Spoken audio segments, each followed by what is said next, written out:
like I deserve a PhD, a doctorate in the analysis of toxic people. The amount of toxic people I've had to deal with in my life that emotionally and physically abuse me is actually astonishing. I just literally recently cut out everyone out of my life. This includes family members, this includes my ex-boyfriend, who I still used to see because I felt bad for him.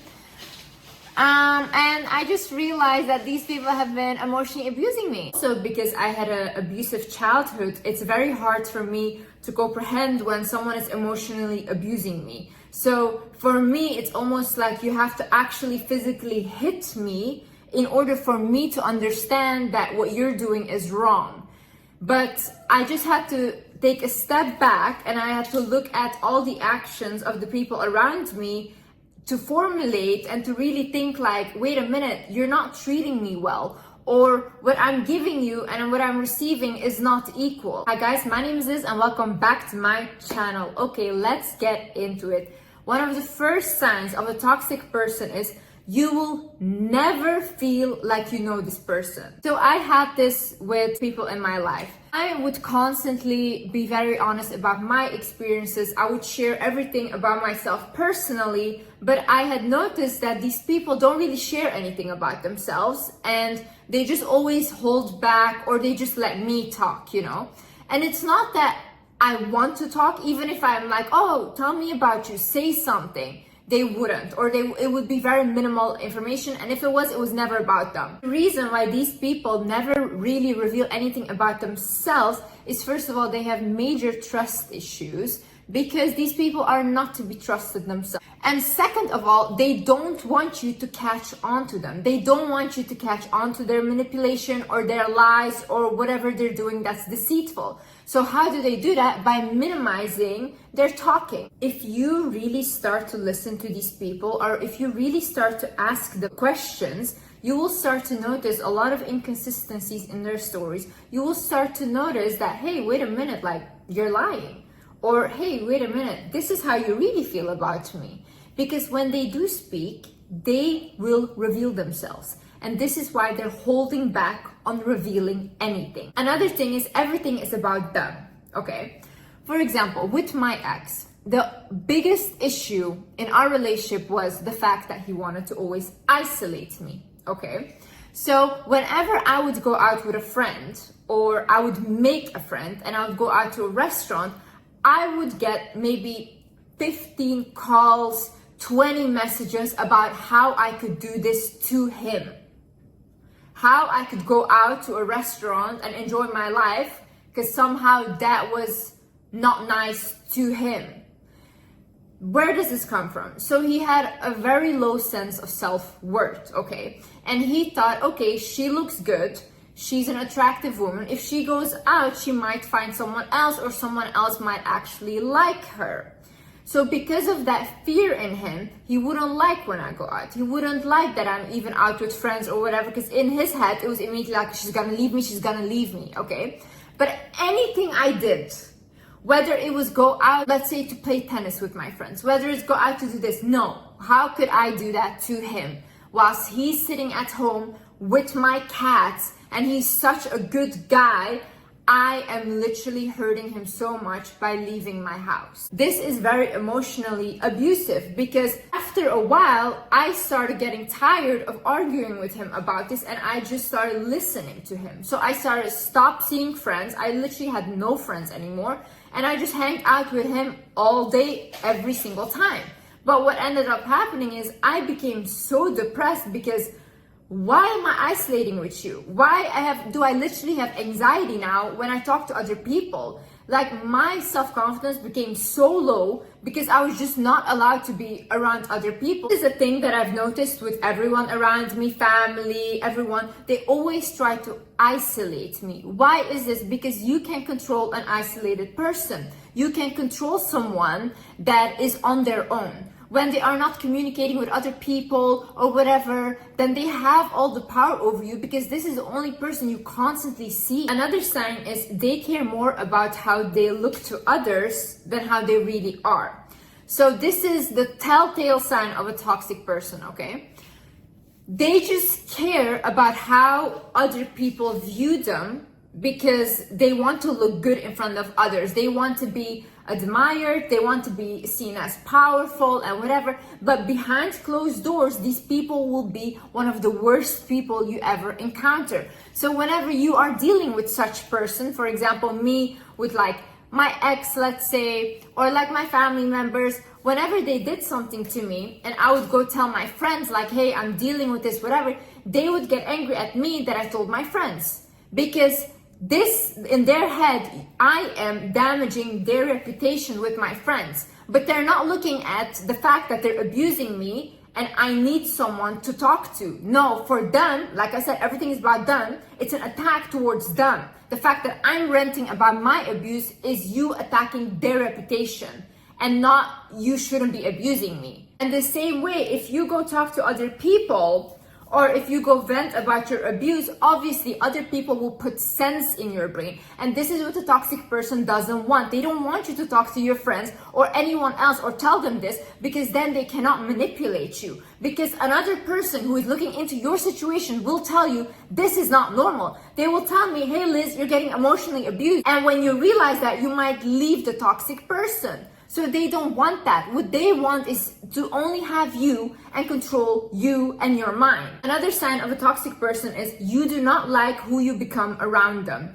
This can even be energetically. You feel so bad.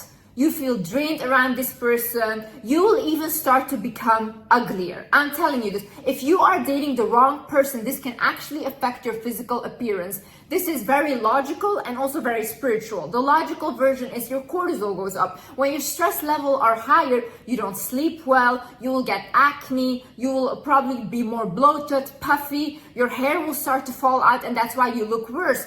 And then energetically and spiritually speaking, they are sucking out your light. They are sucking out any energy and any life force that is left in you. These people are energy vampires. These people have such low self-worth that they cannot connect to their own light. So they need to steal it from other people. They need you to feel something. They need you to feel some sense of self-worth. So this whole time you are losing your confidence. Meanwhile, this person starts to feel better about themselves. A lot of you people think that like, oh, the partner you're with suddenly becomes so successful. Suddenly all his dreams start coming true. But you feel like you're losing your mind. They're stealing your life. Also, these kind of people will bring out the worst in you, okay? They will trigger you so much that you literally don't recognize yourself anymore. I had this with like a person that I knew. Constantly when this person was around me, they could trigger me on such level that I become a bitter, angry version of myself that I don't like. I've worked so hard to get out of my toxic household, to get away from the drama, to get away from all this fighting and to calm myself down, give myself some sense of peace, to only be thrown back into it? No. When you come home, there shouldn't be someone there that's stressing you out. When you have friends, they shouldn't be stressing you out. We are stressed out every single day in our lives. These people that we love should be an escape from that. These people that we love should bring us happiness and calmness. If they're not contributing to that, why are they in our lives? Another sign is these people have constant drama in their life. So I had this person in my life that I've known for years, okay? And they are always in a toxic relationship, always. And it's like, it's not like one time, it's like always, okay? And this person is truly addicted to toxic relationships. Whenever they find another person that they can be in a toxic relationship with, they completely dismiss of me. So they will not talk to me anymore. And even the partner that they're with will hate me for no reason. But this person obviously talks bad about me to them, so that's why they hate me. So whenever this person is in a toxic relationship, the reason why this affects me is because if I care about someone, I care about this person deeply. So if I see you getting abused, physically or hurt or emotionally abused, I will feel the same pain that my friend feels. I cannot put like a boundary in that because I love very deeply, okay? Now, every single time this person comes to me crying, abuse, all these things, I help them, I fight for them, I get them back, I argue with the other people, everything. This is drama in my life. And I don't mind.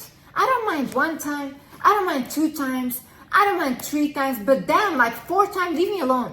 At this point, just leave me alone. I don't want to be involved.